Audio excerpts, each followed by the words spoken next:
Hi, my name is Eli Wood, and this is my Unit 0 analysis for POL 442, Political Geography. In our first unit, we read about the four elements of geography, which are space, place, landscape, and environment. To list these in order of importance, I would have to say the environment would be first because that's the natural resources that are in that area. And obviously that's important to how a society runs. Two, in second order of importance, I would have to say landscape, because the type of land people have can affect what kind of stuff you can do there. And third, I would have to put space, because your spatial distribution is very important. For example, if you're in a big urban city, your space is going to be smaller than if you're out in a rural area. So that's very important as to how societies run. And fourth would be place, the people and the places that are there. My question that I developed for this class that I think will be very relevant to modern society and to this class, of course, is how does the Electoral College reflect the power of the people opposed to the power of the states? With us just having an election, I think this will be very relevant, especially to American society today, because we're supposed to have a government. It was said by, I think, Abraham Lincoln, we're a government of the people, by the people, and for the people.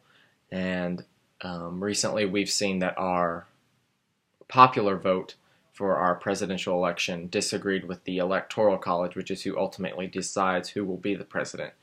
And we've seen that the power of small states, and usually the smaller states get 3 electoral votes, really played a role in this election, having a leader that wasn't popularly elected by the people. So I think that will be a very interesting topic to discuss in this class. Two topics that were listed on the syllabus that I think will be very interesting. The first one is nationalism and regionalism. And I think that's a very relevant topic to the United States, as we live in a bigger country geographically and popularly that has different regions who act different ways. For example, we have like the Southeast, the South, whatever you want to call it, and we have the Northeast, the West Coast, the Midwest, and I think it's very interesting the kind of different roles that each region plays in the country and the kind of norms that are set for each region. Like, we live in the South, so everybody thinks we're Hicks or something. When you go up north, people aren't as polite. And it'll be interesting to see what kind of roles each region plays in a society and talk about this further in this class. The second topic that I thought was very interesting that we're going to cover are rivals within a state. That's very relevant to today's news also, with the Syrian civil war being like a very important foreign crisis going on right now, and the role that the U.S. is playing in it. But there we see a civil war between the country of Syria. There's rebels. There's different groups within the nation fighting each other within the state.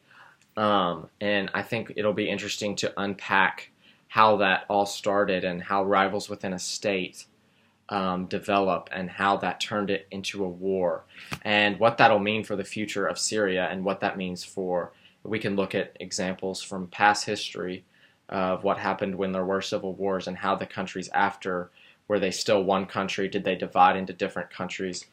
I think that'll be very interesting to look into, especially with the modern debate happening.